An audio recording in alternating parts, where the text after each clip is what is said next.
Good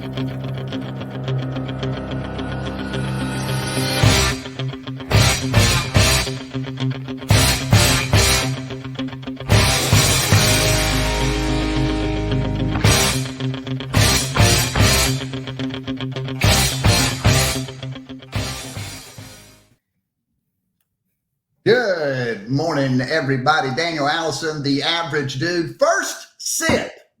Time to get your mind right, Freddie at Bobcat. What do you think about that? Should I say it, or does everybody already know? There is nothing average about the average dude. Nothing average about the average dude. There you have it. Certainly a unique individual, as is Freddie at Bobcat. Right? You know what I want to do right now is take a sip of coffee. So first sip, let's go. Let's go. Take that sip of coffee, everybody.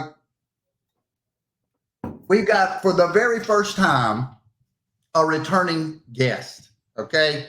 So we have Mr. JD on the program. And after the program, we got to talking about him, and he's doing a lot of cool things, as are all the folks that we've been talking to. But in particular, he mentioned something and it got our attention. He mentioned a challenge.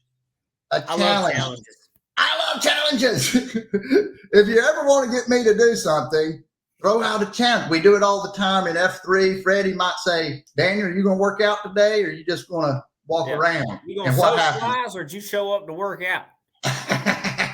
and when we hear that, if you're wired like me, you want to take a part of that. But it's more than that. It's more than that kind of somebody saying something and you've been challenged. It's that working together, isn't it, Freddie? Absolutely. And then some challenges involve you getting better and you pushing yourself. Right.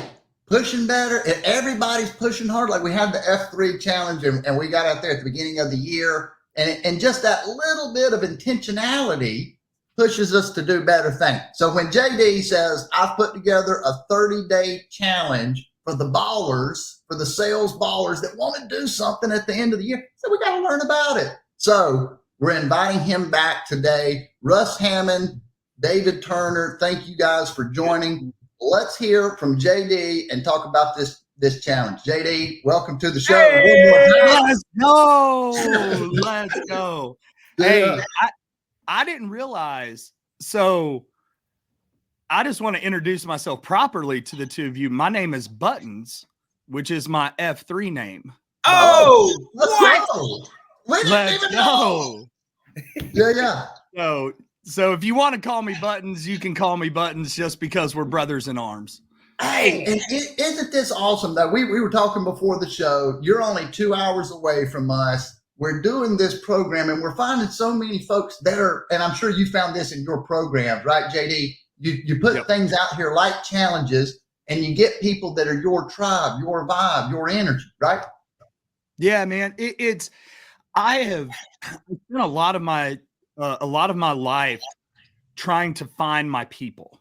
And what I realized is the easiest way to find my people was to start being more me, because the more me I am versus trying to find people to fit in with, all of a sudden that community started building itself. And, you mentioned it the last time we were on this, you look at the people that you surround yourself with, right? And you're the sum of the 5 people you spend the most of your time with. And I just realized that at the ripe young age of 41, that I'm going to audit my circle and make sure that the people that I'm finding, like, we're pushing each other, we're making each other uncomfortable, we're creating environments where growth is possible.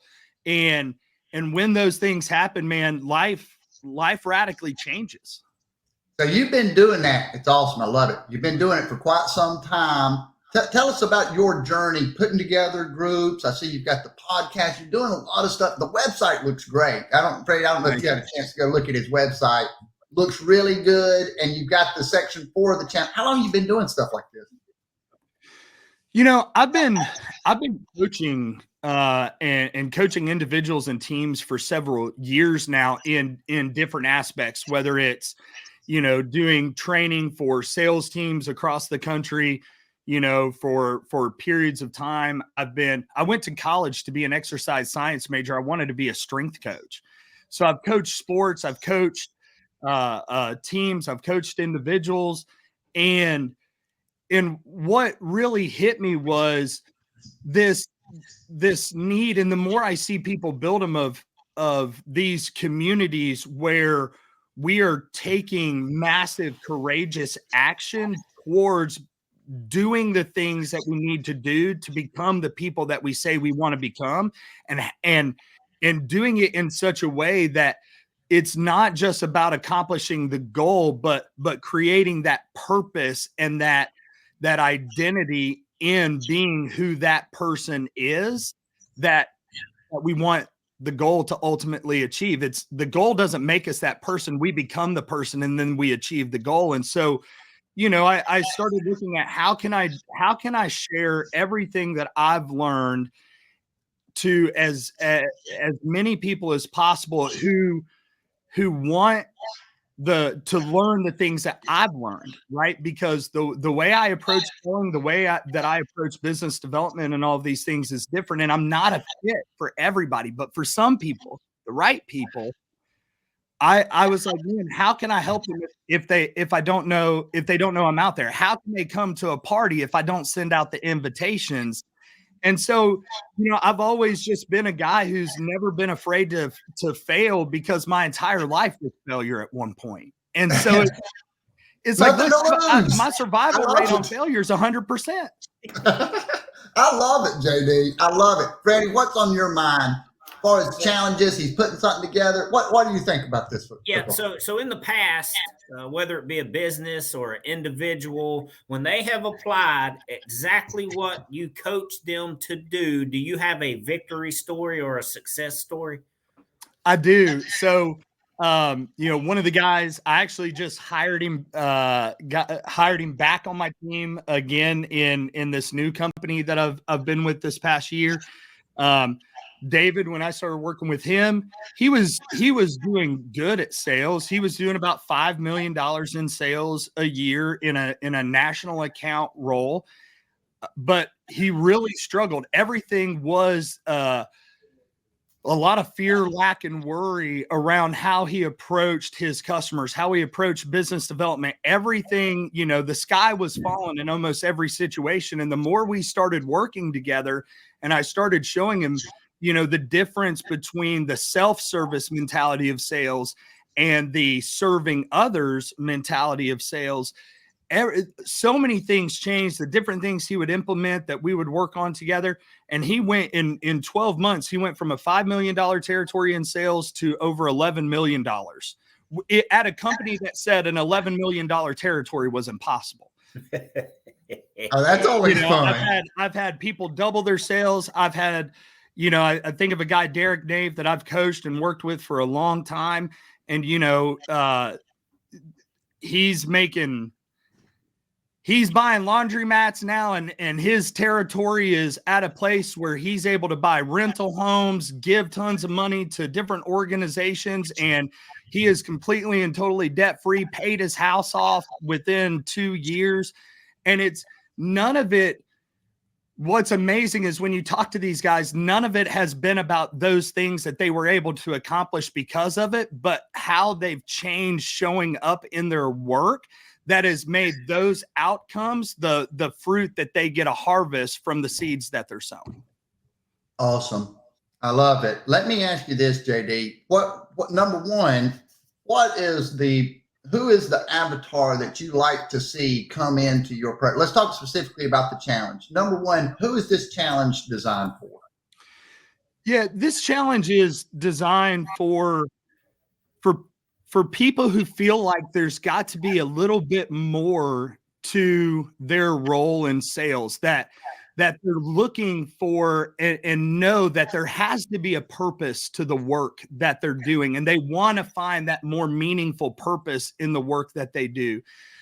This is for people who are constantly feeling like they're chasing their sales plans and they're chasing their commission checks, and things just aren't always working out the way that they want them to. And there's this there's this, and I use this terminology a lot, this fear, lack, and worry around their sales plans, their customers, the work that they do to go acquire new customers, that where there's this struggle to find that purpose in the activities of selling. If you want to radically change the outcomes and get those commissions and have more purpose in your work and feel more excited and joy in the work that you're doing, then this is the challenge that you want to be a part of, because not only are we going to talk about things like the limiting beliefs that we tell ourselves that radically impact in a negative way the activities that we need to do in order to be successful sellers. And you know, then we talk about how we create that purpose through the activity that we're doing. And we get, it's not just theoretical stuff, guys. Like, we get into the nitty-gritty of creating ideal customer profiles, so we know exactly who it is that we can serve at the highest level, knowing that when we find more people like that we have a greater opportunity to serve and sell and achieve. We work on creating targeting strategies, content creation strategies, and tips to learn how to start becoming more familiar to your ideal customers, so that when you do that cold outreach, then you're more familiar because you're a thought leader and you have more visibility to them, even though you haven't met them. And we cover so many tactical strategies, but the foundation from the very beginning is understanding our identity as sellers and the purpose in which we sell the things that we sell, and how that drives that energy and that gasoline to the fire for everything else that we do. But now I'm sure there's people in there that join and you guys don't give them any attention, and they're just hanging on by a thread, right? They're just, they're not even involved, and you don't even say hello to them. No, man, we do 2 live sessions every week. You have direct access to me. And for me, man, you know, it's, if people are willing to give their time, energy, and attention to come and be a part of something that I'm doing, and this is a warning to everybody. So if you don't want this, don't join the challenge, but you are going to get me.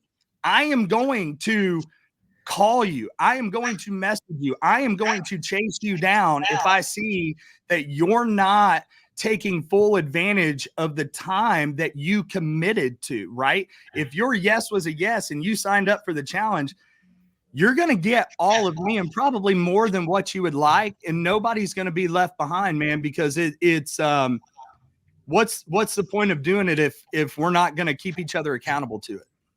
Absolutely. What's fun about a challenge like that to you, Freddie? If you were involved in something like that and you've got people that are pushing and doing things, what do you think that would do for you? Well, that fires everybody up. It fires up your inner drive to be successful. This is something you don't want to just you barely put your toe in the water. You have to immerse yourself in the challenge, show up, show out, and overcome your limiting beliefs. And he's going to make it easy for you. And here's the thing, if these types of challenges, and I'm going to look it over and I'm going to talk to JD, and who knows, I may join the thing myself. But the thing is, when you join something like this, you want to start, and then the goal is to make more progress than the other competitors in that box with you, right? I mean, we all love each other. We're all encouraging each other, but I want to grow. I don't care. JD's been doing this for years and he got all this stuff set up and all that. Hey man, I want to run hard. I got to make progress, right? So everybody starts at the same starting line, and we just trying to see who can grow the most. Yeah, and man, everybody wants to know, well, what's the outcome I can expect? And here's what I want to tell people: whatever outcome you want, it's not. I'm not responsible for their outcomes. I can only lead them to the lake. It's up to them to jump in and swim, right? Yeah. But here's the goal of what I'm teaching you is how to find more of the customers that you can serve, how to build familiarity with them so you can set more meetings with them, so you can have more purpose. Sorry. There he is. Hey, Man. trick shot. Went backstage for a minute. I'm sorry But- about that, man. No, you're good, brother. But the what you can expect if you apply the things that you are learning from this challenge is you will set more meetings, you will have customers for longer, and you will sell more. I love And it. champions are made in the fourth quarter, brothers. I don't know if y'all know that.